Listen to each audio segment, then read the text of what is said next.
Last year, I was 22 and completely burnt out from the grind of my daily life. I felt like I was watching my own life happen to someone else through a foggy window. I had a colorful past that I was desperately trying to leave behind me. More than anything, I just needed to disappear for a few days to find some peace. A coworker told me about a tiny, aggressively boring island off the coast of Maine. He described it as a place with no nightlife and barely any tourists after the sun went down. Staying overnight meant having the entire island to yourself, which sounded like a dream.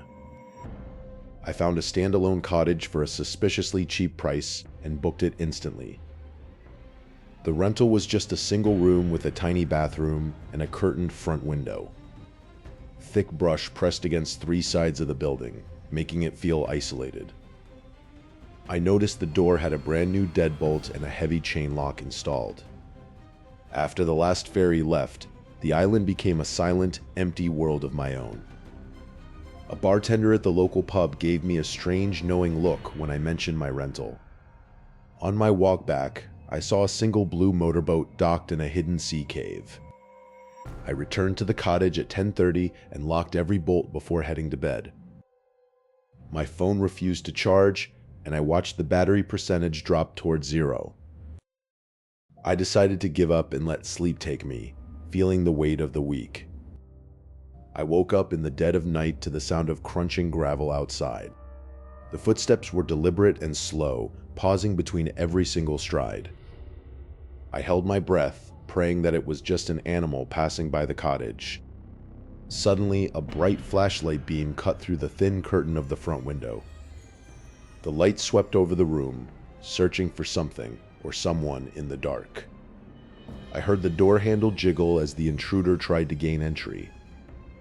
Loud, heavy bangs began to thunder against the wood, making the whole cottage shake. Adrenaline took over, and I rolled out of bed to crouch low against the wall.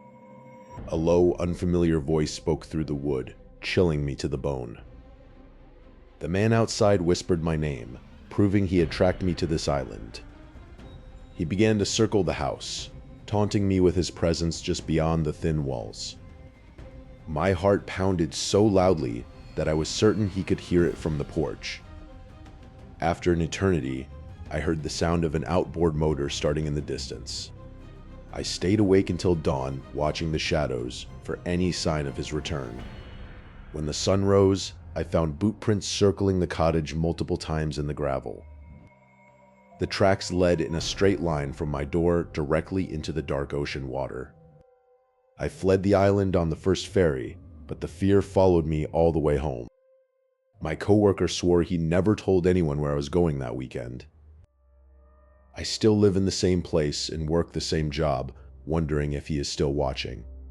Whoever was out there that night didn't come to the island for a vacation. They came for me, and I have no idea how they found me. The most terrifying part is the realization that the danger might not be over.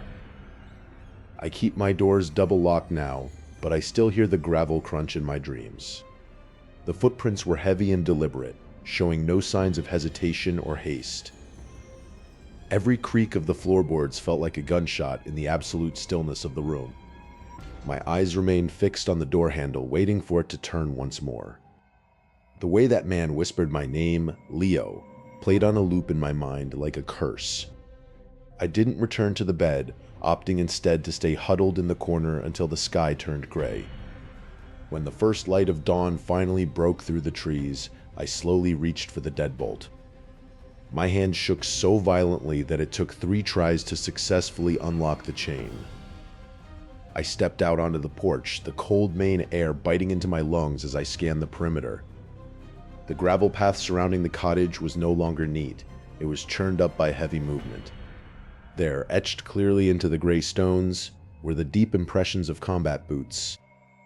They didn't just pass by, they circled the entire building multiple times in an obsessive pattern.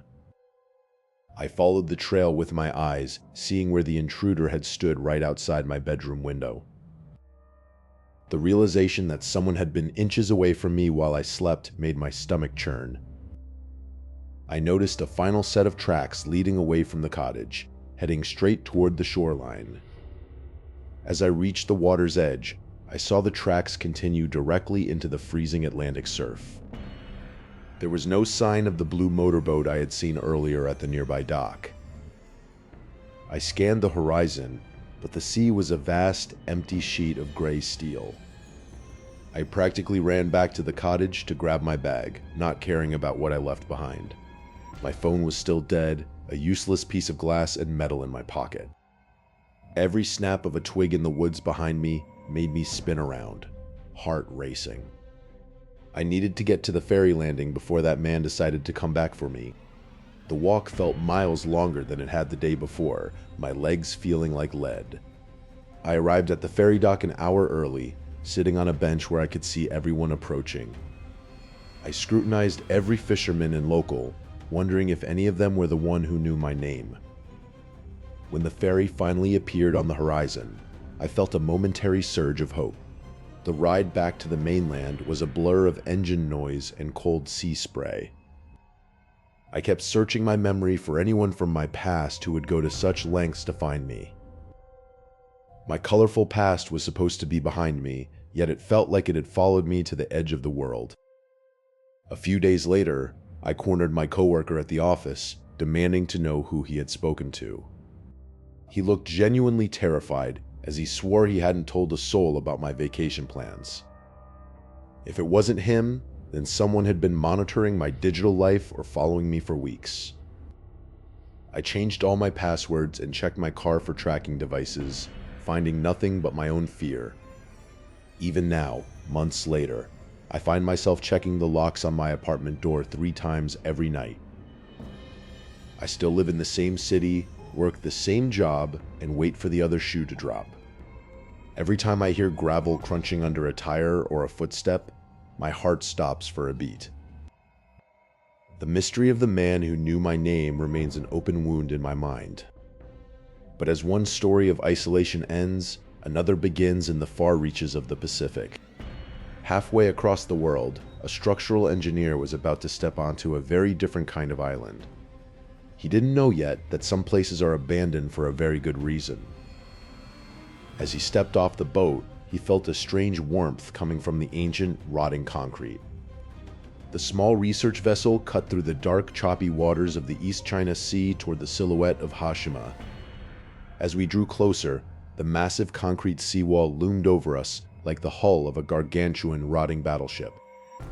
My guide Takeshi secured the lines to the rusted dock with a practiced, silent efficiency. He handed me a yellow hard hat and gestured toward the labyrinth of crumbling apartment blocks ahead. I adjusted my camera strap and stepped onto the island, my boots crunching against decades of industrial debris. The silence here was heavy, broken only by the distant, rhythmic slapping of the tide against the wall. I began my inspection at Block 65, the largest residential structure on the entire island. Takeshi remained at the base of the stairwell, his eyes fixed on his watch as if counting down the seconds. I climbed the stairs alone, the concrete groaning under my weight with every upward step. On the 4th floor, I stopped to examine a structural crack that snaked across the ceiling like a lightning bolt. I reached out to steady myself, but the moment my hand touched the wall, I pulled it back in shock. The concrete felt unnaturally warm, as if a furnace were burning deep within the dead building. Then, a scent wafted through the stagnant air, a cloying chemical smell that I couldn't identify. It wasn't the smell of rot or sea salt, but something sharp and artificial like ozone or burnt wire. I hurried back down to the ground floor, my heart racing as I found Takeshi exactly where I had left him. I told him about the heat and the strange odor, but he didn't even look up from his watch. "There's no power on this island," he said flatly, his voice devoid of any emotion. I grabbed his arm and tried to pull him toward the stairs, desperate for him to feel what I had felt. Takeshi shook me off with surprising strength and pointed toward the next building on our itinerary. Reluctantly, I followed him deeper into the concrete maze, the feeling of being watched growing with every step. I noticed fresh disturbances in the thick dust footprints that didn't belong to either of us. They were barefoot prints, small and strangely elongated, leading into the shadows of a collapsed doorway. I pointed them out to Takeshi, but he simply walked over them, erasing the evidence with his heavy boots. He pulled out his radio and whispered something in rapid Japanese, his back turned to me. The static from the device sounded like a distorted human scream for a brief, terrifying moment. We reached the old school building, its windows shattered like jagged, hungry teeth. Takeshi told me to go up to the roof to check the secondary water tanks while he checked the basement. The sound of his footsteps faded instantly as I began the long climb up the dark, internal stairs. Every floor I passed felt colder, yet the smell of that chemical heat intensified. A sudden loud bang echoed from the floor below, like a heavy metal door being slammed shut. I shouted for Takeshi, but only the hollow echo of my own voice returned to me. I raced to the 5th floor and pushed open a door, hoping to find a way out onto the balcony. Instead, I found a room filled with hundreds of small, neatly stacked stones, each one painted with a single eye. The air in the room was boiling, the heat so intense that it felt like it was blistering my skin. I heard a low, guttural humming coming from the corner of the ceiling, where the shadows seemed to pulse. I turned and fled back toward the stairs, but I found the landing completely blocked by a fresh pile of concrete rubble. There was no way through, and the humming behind me was getting louder and more rhythmic. I realized then that Takeshi hadn't gone to the basement. He had been the one to trap me up here. I looked around for a weapon, my eyes landing on a rusted rebar rod protruding from a nearby pillar. As I gripped the cold metal, a hand made of gray, ash-like dust reached out from the wall and touched my shoulder. The ash-like hand on my shoulder dissolved into a swirl of gray dust the moment I spun around. I called out for Takeshi, but the only response was the hollow whistle of the wind through broken window panes. My boots crunched loudly on the grit as I stepped further into the central residential block. The air here felt different than the salty breeze outside, carrying a heavy, stagnant weight. I reached the 5th floor and found a door that was slightly more polished than the rotting wood around it. Inside the room, a neat pile of wool blankets lay tucked against the far concrete wall. Next to the bedding sat 3 plastic water bottles, their labels modern and completely free of dust. The realization hit me like a physical blow. Someone was living in the heart of this forbidden ruin. I turned to show Takeshi the evidence, but the hallway behind me was a void of absolute silence. He was gone, despite his earlier insistence that I stay within his visual range at all times. I ran toward the stairs we had just ascended, my heavy gear clattering against the walls. A massive pile of fresh concrete rubble now completely blocked the descent to the 4th floor. This wasn't a natural collapse. The stones were piled with a deliberate, malicious intent. From the darkness of the upper floors, I heard the rhythmic thud of multiple people walking. The footsteps weren't hesitant. They were moving with the confidence of hunters closing in. I scrambled back into the maze of rooms, searching for any other way down from this concrete trap.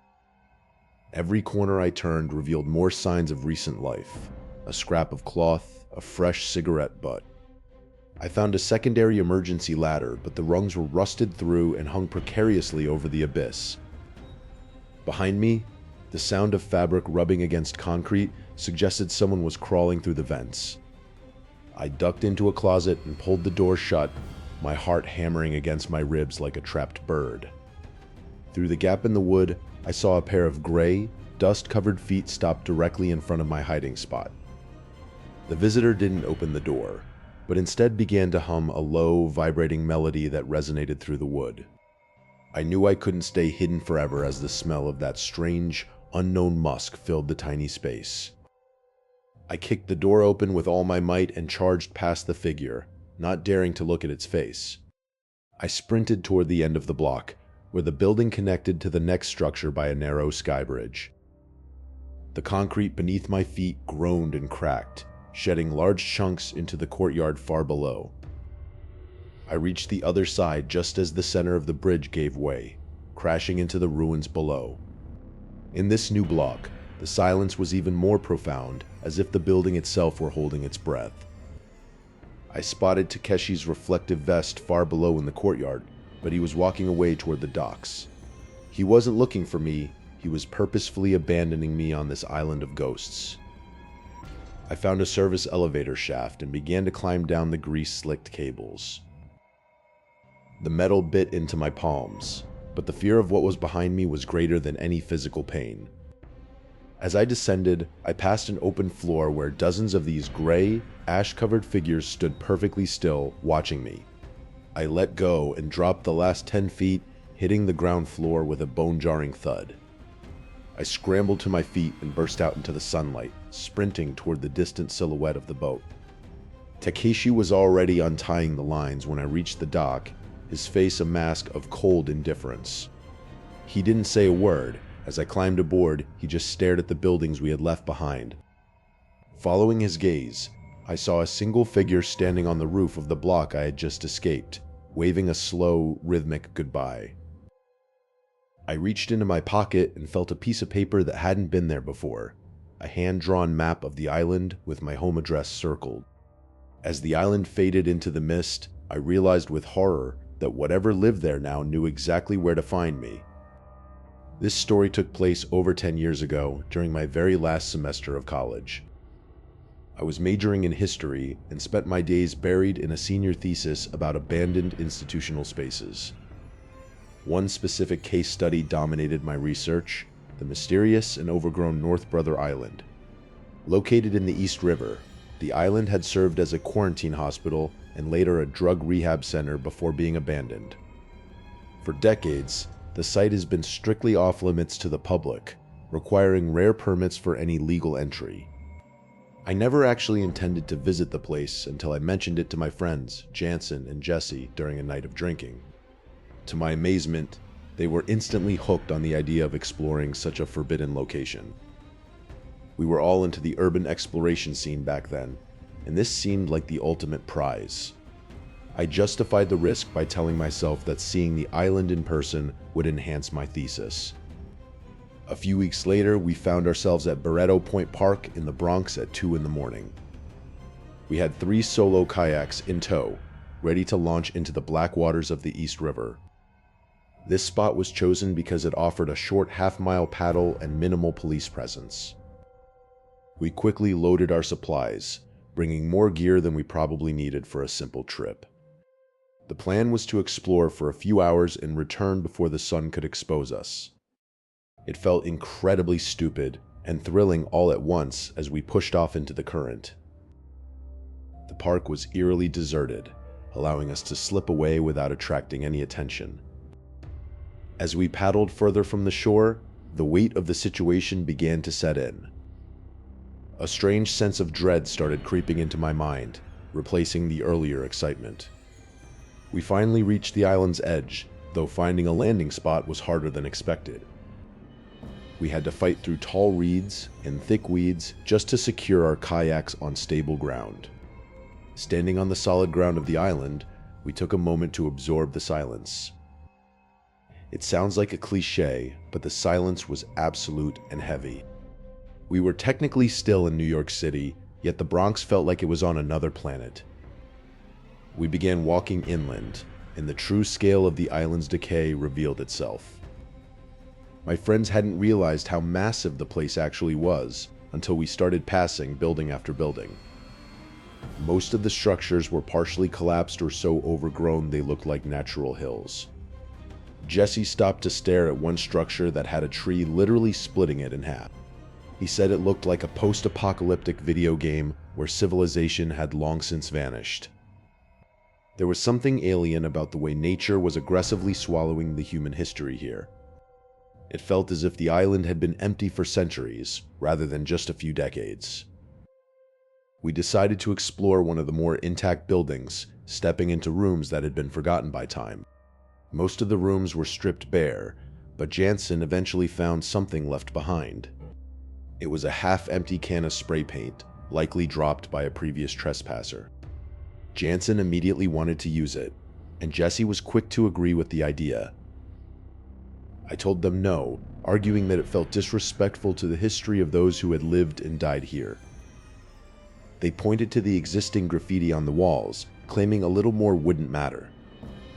I didn't have the energy to argue, so I decided to wander off on my own for a bit. In hindsight, separating from the group was a massive mistake that I would soon regret. I tried to focus on taking mental notes for my thesis, but the isolation was starting to get to me. I was halfway down a long hospital corridor when I heard Jesse's voice clearly call my name from the darkness ahead. I stood frozen in the center of the rotting hospital corridor as Jesse's voice echoed again from the blackness ahead. The sound was perfectly clear, yet it felt strangely flat against the heavy silence of the island. I wondered how Jesse could have gotten so far ahead of me without making a single sound on the debris-strewn floors. I raised my voice to call out to him, but my throat felt tight and my words came out as a brittle whisper. "Jesse, is that you?" I finally managed to shout, the sound bouncing off the cracked tiles. A response came instantly from a doorway just a few yards to my left, using Jansen's distinct tone. "In here," the voice said, though it lacked the usual playful cadence Jansen always carried. I stepped closer to the threshold, my boots crunching loudly on the fallen ceiling tiles. The air coming from the room felt 10 degrees colder than the hallway, smelling of stagnant water and old iron. I reached out to the door frame, feeling the jagged edges of the rusted metal under my palm. My heart hammered against my ribs with such force that I felt lightheaded and dizzy. I convinced myself that my friends were simply playing a cruel prank to punish me for wandering off. With a sudden surge of false courage, I swung my flashlight into the pitch-black room. The beam landed on a figure standing perfectly still in the far corner, facing away from me. At first I thought it was Jansen, but the scale of the person was completely wrong. This person was gargantuan, their head nearly touching the high, vaulted ceiling of the ward. The figure stood over 7 feet tall, with limbs that seemed too long and joints that looked skewed. It didn't breathe, didn't twitch, and didn't acknowledge the blinding light I was shining directly on it. I realized with a jolt of pure adrenaline that my friends were nowhere near this part of the building. A visceral, animalistic scream ripped from my lungs as I scrambled backward out of the room. I didn't wait to see if the giant figure would turn around or give chase. I sprinted down the hallway, my flashlight beam dancing wildly across the walls like a dying star. Every open door I passed felt like a mouth waiting to swallow me whole in the dark. I screamed for Jansen and Jesse, my voice cracking and echoing through the entire complex. Behind me, I heard a heavy, wet thud, as if something very large had just stepped out into the hall. I didn't look back, fearing that the giant figure was now towering right behind me. My lungs burned with the cold night air as I reached the main lobby of the hospital. I saw the faint glow of my friend's lights near the entrance where we had first arrived. I collided with Jansen, nearly knocking him over as I babbled incoherently about the thing in the room. Jansen and Jesse looked at me with genuine confusion, claiming they hadn't moved from the graffiti room. "I heard you," I screamed. "I heard both of your voices calling me into that room." They both shook their heads, swearing they hadn't said a single word since I walked away. The realization that the entity had perfectly mimicked their voices made my skin crawl with revulsion. "We have to get to the kayaks," I pleaded. "We have to leave this place right now." Before they could respond, a low, guttural vibration seemed to shake the very ground beneath our feet. From the dark windows above us, a sound emerged that was neither human nor animal. It was a rhythmic moaning, sounding like dozens of voices crying out in unison from the depths of the building. Jansen dropped his gear and started running toward the beach, and Jesse followed without a word. I followed them, the sound of the moaning growing louder and more frantic behind us. Just as we reached the kayaks, I looked back and saw a massive shadow detach itself from the hospital wall. We scrambled to push the boats into the black water of the East River, our hands slipping on the wet mud. As I climbed into my seat, I heard my own voice, perfectly replicated, whisper my name from the reeds right beside me. The sound of my own voice coming from the dark reeds sent a jolt of pure ice through my veins. I didn't wait to see what would emerge from the swaying grass. I shoved off the muddy bank with every ounce of strength I had left. Behind me, I heard my friends shouting in low, frantic whispers. The water of the East River felt heavy and resistant against my blade. Then a low, guttural moan drifted across the surface of the water. It wasn't human, yet it carried the cadence of a person in deep mourning. I kept my eyes fixed on the lights of the Bronx, praying they would get closer faster. Every splash of my paddle sounded like something swimming right behind me. We didn't look back until we were halfway across the channel. When I finally dared a glance, the island was just a jagged tooth in the dark. But the moaning didn't stop, even from that distance. It felt as though the sound was inside my head rather than in the air. My muscles screamed in protest as we reached the launch site on the main shore. We dragged the boats onto the pavement, our hands shaking too hard to grip the plastic. None of us spoke as we loaded the gear back into the truck. The silence between us was heavy with the weight of what we'd heard. It wasn't just that something was there, it was that it knew us. How could an entity in a sealed-off ruins know our names? My friend finally broke the silence, his voice cracking with emotion. He admitted he had heard his own sister's voice calling from the morgue basement. We realized then that the island doesn't just hold history, it holds echoes of the living. Those abandoned places across the globe, from Maine to Japan, all share a common thread. They are magnets for things that shouldn't exist in our waking world. I never went back to North Brother Island, and I never will. Sometimes at night, I still hear that voice whispering my name from the corner of my room. It serves as a permanent reminder that some doors once opened can never be fully closed. The solitude Leo sought in Maine ended in a lifetime of looking over his shoulder. The engineer who walked the concrete remains of Hashima still feels the warmth of a ghost's breath. We are all just visitors in a world that belongs to the shadows. My friends and I grew apart after that night, unable to look at each other without remembering. The trauma bound us together, yet it also drove a wedge between our souls. Isolation isn't just about being alone, it's about being the only one who knows the truth. Somewhere out there, those islands are still waiting for the next curious soul to land. They listen to the whispers in the wind and learn the names of the intruders. They wait patiently in the rot and the ruins for a chance to speak again. The stories of the Forsaken Isles are never truly finished. They remain as scars on the earth, holding secrets that are better left undisturbed. Tonight, as the tide pulls away from the shore, the islands fall silent once more. Sleep soundly, knowing that the water stands between you and the things that know your name.